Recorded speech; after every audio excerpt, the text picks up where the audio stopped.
Okay. So I could just share my screen to see what comments we have put up about the exercise. So you should be able to see those on your screen. Can you see them? Yep. Okay, so I like it that I did this exercise with my husband, and obviously it's very key. If you know the person, you can adapt your communication pretty well. But it said you need to consider your audience, assumed ability, understanding the world. Very good, key points there. Yeah, starting with the bigger details and then giving the smaller details. Great. Keeping instructions clear and simple. Yeah. And breaking it down into small sections. They are key things, especially when you're communicating with children, which we'll see as we go through today's session. Need to be clear and descriptive. Adapt to your different situations. Listen and have patience. Brilliant. Some really key points there that we'll re-look at this morning. Did you find it fun? I did it. I did that exercise a few years ago when I did a Makaton course, and that was their starting bit, was getting them. And actually, the picture they used was more elaborate than the one I gave you. So you can imagine it was pretty tricky. Okay, so let me just get my PowerPoint up. Oh, right. Can everybody see the PowerPoint? Yep. Yep. Okay, so we're going to look at communication today, and this is quite a short module. I can't see it. I can't see it, sorry. Can't see it. See the Padlet thing. All right, let me just get rid of the Padlet thing. Let me share my screen again. What was someone else's just coming in there? Oh, Terry's got two phones on. Right, share screen. Okay, can you see that now? Yeah. Okay, so we're going to look at communication. So it's thinking about how we establish and maintain relationships with children and young people and adults, and they're all key people within the school. So the first thing is thinking about when we build positive relationships. So this sort of links to sort of question 1.1 and 1.2. So when we build positive relationships, we need to think about the following things. That effective communication, which you've just mentioned on the Padlet. So thinking about how we talk to people. Also think about the written language that we use as well. Because communication is just not verbal, it's written as well. And it's also non-verbal, that body language that we give each other are key things. Having that time to listen, we're very guilty that sometimes of not actually listening. We zone out. So thinking about, are we actually listening to them? Being considerate. So thinking about them as a person.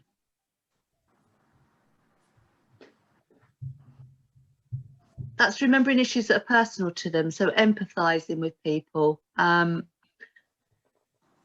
It's a difficult one to do sometimes if that person is, for some reason you don't like that person, but it's trying to remember things that are personal to them. And this works for children as well. It just helps build those positive relationships if you can relate back to an interest or something that's happened in their life. As you mentioned on the Padlet, being clear on points, and that's where you might need to break it down into little minor sections. So being really explicit about what you want them to do and making sure that you get that point across in language that they understand. Showing respect. So respecting their points of view, especially if it's an adult or if it's a senior member of staff, you know, showing them the respect that they deserve. And that's the bit we sometimes can't manage, is having a sense of humour, being able to laugh about things. They're all key to building those positive relationships with children, young people, or adults.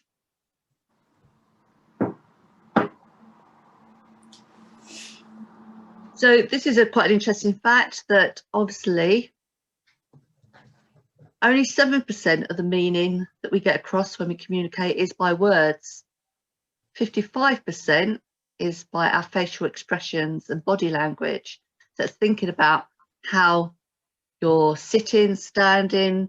If you've got your hands crossed, it's very negative. If you've got your hands in your pockets, it might show you don't care. And then having that tone of voice. Probably know with your own children how you change your tone of voice to get a message across. So all those things, children are very, very quick to tune into body language and tone of voice.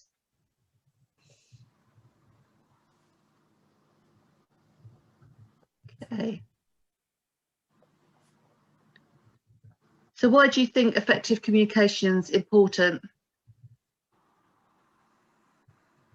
Any ideas?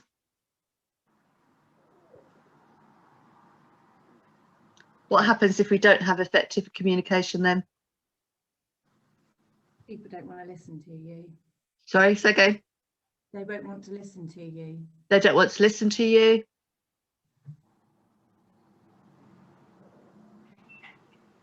It's very much about, if you build up a positive relationship with anybody very quickly, that communication you have with them is going to be 9 times more effective than if you don't. So often, you know, when I'm teaching soldiers, I only have them for a matter of 2 weeks. So I've got to build that relationship with them very, very quickly at the beginning. So it's perhaps asking them about themselves, what they want to achieve, so that they can build that trust and that rapport with you. So getting to their own level. So with children, it's obviously getting to their level, thinking about what's important to them at that time and making it effective. So the actions you can take to build up those effective relationships are being interested in them, listening to them, giving them time to talk to you, telling them about their favourite toy, hobby, whatever else. You know, if it's an adult, finding out what they're interested in. Have you got any mutual hobbies that you're interested in that could help you establish that relationship? And just being aware of what they need and what you need from it. So let's have a look at some behaviours. So looking at this picture, what do you think that behaviour has on the impact of a child in the class? Calming. Calming, yeah. Is it giving them a positive outlook, or is it a negative? Positive. Yeah, positive. How do we know she's positive? Smiling. Just, yeah, smiling, the way she's leaning in. Yeah, smiling, leaning Down to in, their level. getting down at their level, all key things that can help impact on a child's learning and that building up of that relationship. What about this one? Negative. Very negative, isn't it? What's happening? We're telling off, Like- abrupt. Yeah, telling off. So she's obviously shouting. Is look shouting. angry. Sorry, say again. Look angry. Angry, yeah.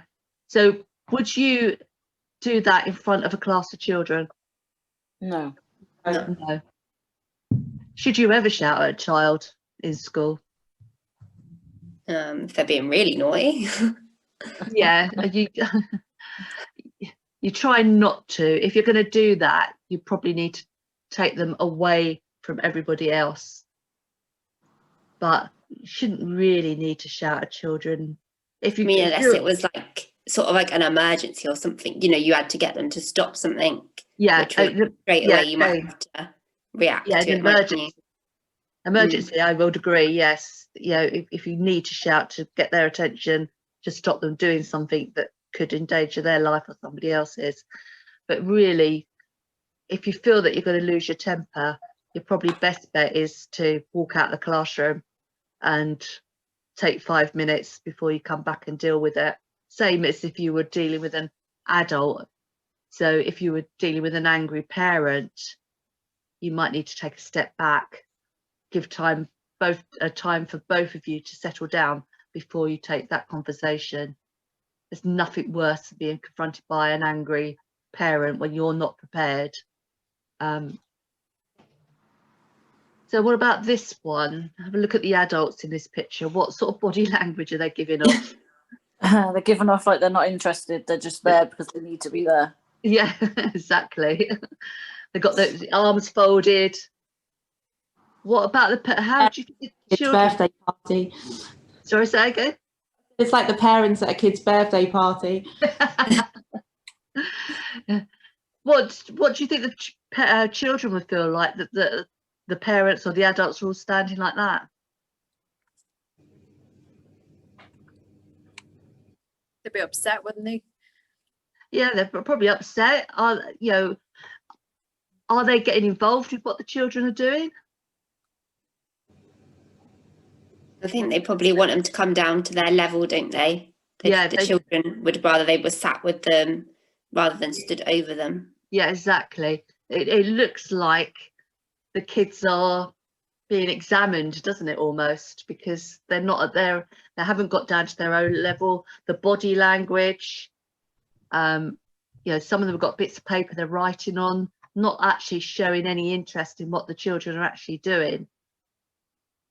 So I don't know if that why they're doing that, but it's not helping the children build up that relationship with any of those adults if they were adults from within the school, because they haven't got down to their level. As you said, they don't look interested. The body language is very negative. So it's very difficult to think about your body language, because some things you do instinctively, but sometimes you need to think about what your body language is giving off. And when I was teaching primary school, I had a mentor for a while who would video my lessons, and it was quite interesting to look back at them to see what bad body language I used or what words I kept repeating.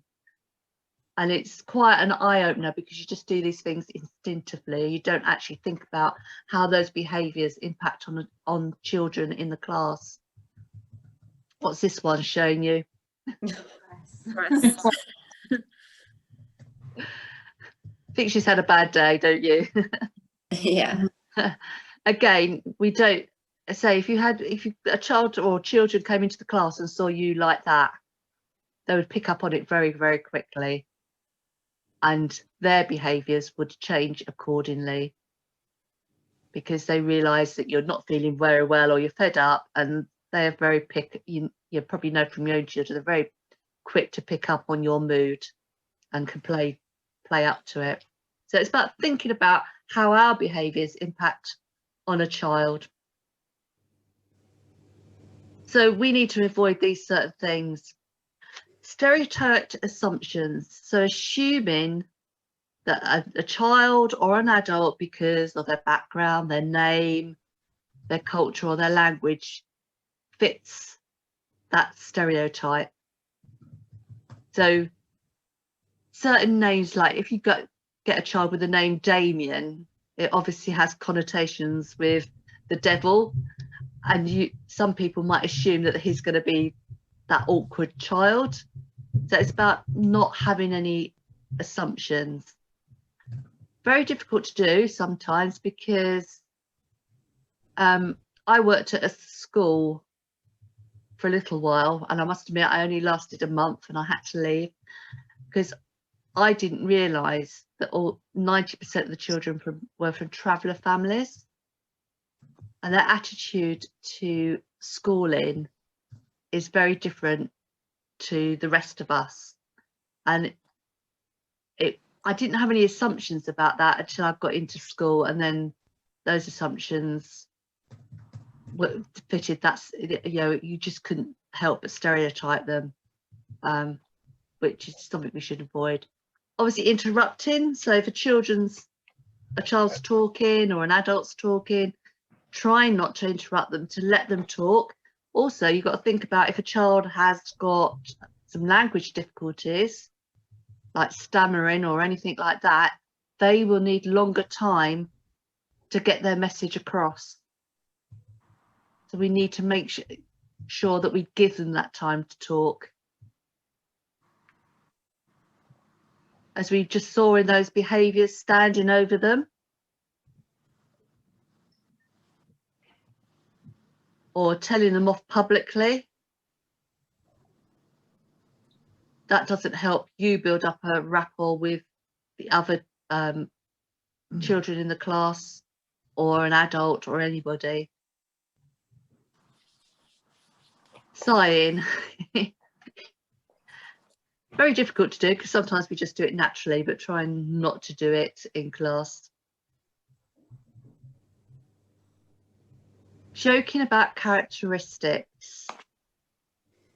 So if they're clumsy or forgetful or anything like that, and making sure that other adults don't do it, especially in their hearing range. Again,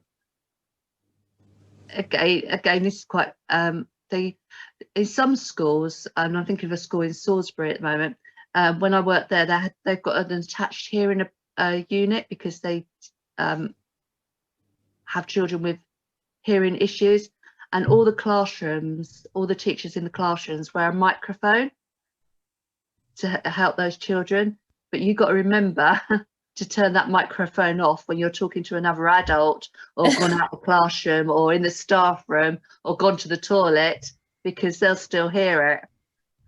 So it's about thinking about when you do these conversations, and that dismissive body language, all key things that we need to think about.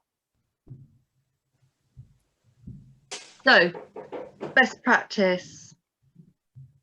Obviously, noticing efforts.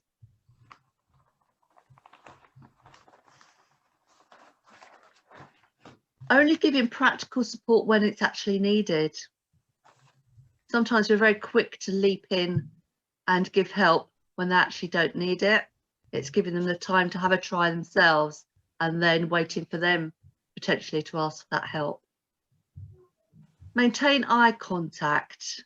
You just got to be aware that in some cultures, maintaining eye contact is seen as a negative thing. So this is where, if you're working or volunteering in a school, you've got quite a vast range of cultures in that school. It's knowing what is acceptable to those countries, to those cultures. So often, like Commonwealth soldiers, sometimes they won't maintain eye contact because it's not part of their culture. So it's being aware of the cultural differences within your school, if you're working in a school.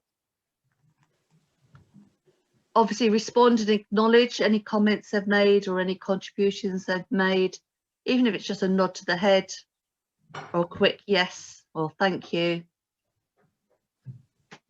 And being a role model, and that leads on to question 1.3, and we'll look at that in a minute. As we've mentioned already, making expectations clear. So breaking down things into stages if necessary. You may need to have written or verbal clues of what you're expecting, depending on the age or the ability of the child, or if the child's got any particular needs. As we've said, notice efforts, there's also praise effort, and avoid these ability labels. Children are very quick to pick up on where they sit within the hierarchy of the class. And sometimes it works to your advantage, and sometimes it could be a negative thing.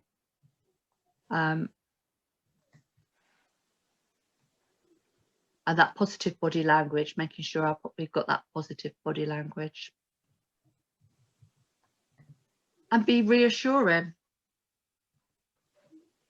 You know, some children won't get it the first time. They might need longer time to get things done or completed, and just being reassuring that, you know, they can do it and they will get there. And that I have to do a lot with some soldiers when they come into class. They've not been in class for a long time, or they've been had a bad experience at school. It's reassuring them that we'll give them the support and the help that they need to achieve what they need to achieve. So why do we need to be a role model? To give them something to aspire to. Yeah? Any others? Give them something to work towards, like if they feel that they want to go down the same route as you as jobs kind of life. Yeah.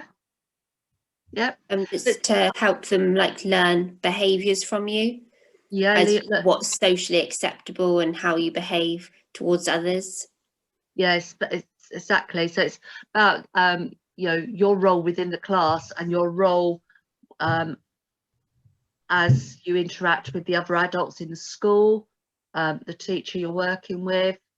It's having those professional relationships that show children how to act and behave socially and give them those experiences. So I've got a video here, and I'm just going to make sure, I'm just going to just stop sharing for a minute and just check I've got my sound on.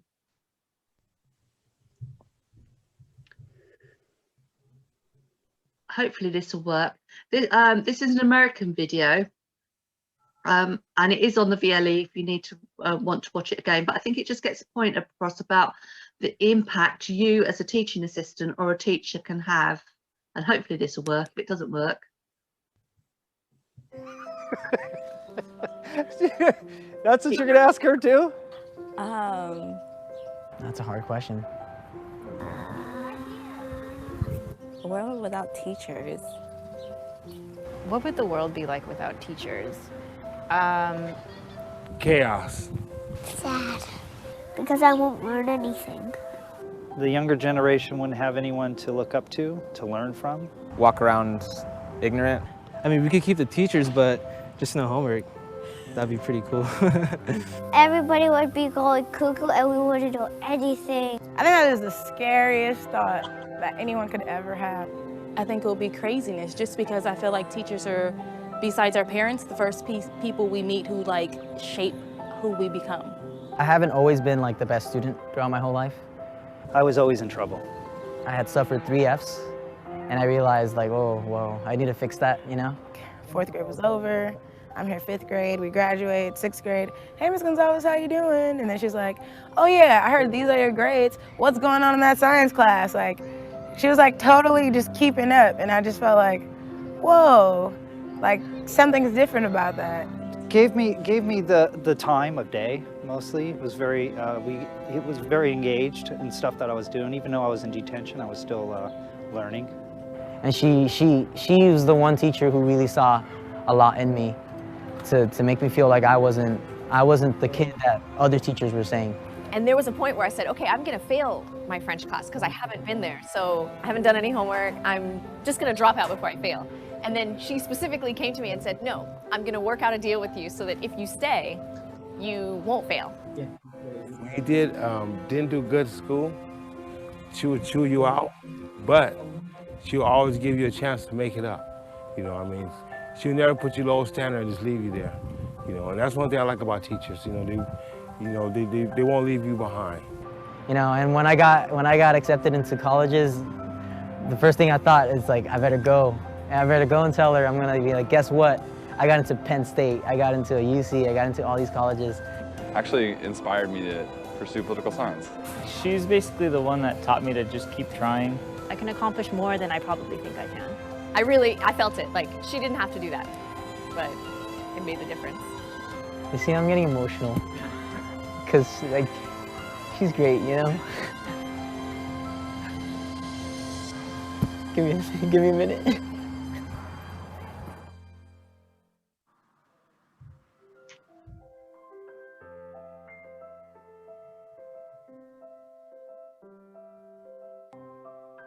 I wouldn't be here without her, you know? And I'd like to thank her so much for that. Thanks, Mr. Victor, you know? Hope you see this, and I hope you know that you mean a lot to me, you know, you're really important. And yeah. What was your teacher's name again? Mr. Marable. It's Mr. Elmore. Shout out, Mr. Benedum. Miss Harris. Her name was Casey Crocker. She just exhibited like such a raw passion for teaching. It made me want to teach. Like, I want to do that for people. Like, that's a beautiful thing. So yeah.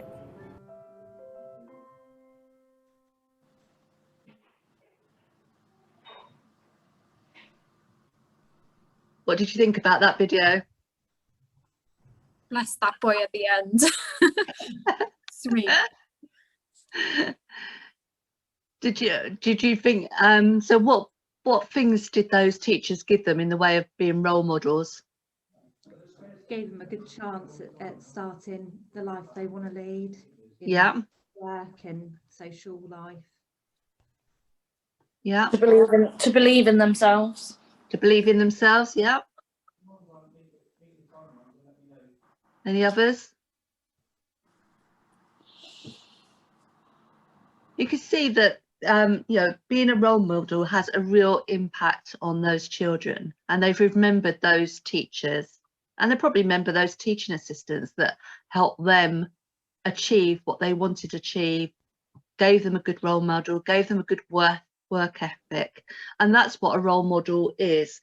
You know, it's somebody that helps them realize how they behave, the things that they need to do, and has that real impact on their lives. And that builds up on their, you know, helps with your professional relationships with those children and adults. So you could probably also think yourself of a role model in your life, be it you're a parent, somebody you've worked with, somebody in the media that might have given you be a role model to how you have led your life, and perhaps somebody you refer back to at times. So that's 1.3. It's about how an effective role model can contribute to those relationships. So if you've got those, if they see you as a good role model, they're more likely to communicate with you and build up that professional relationship. So let's go back to the PowerPoint.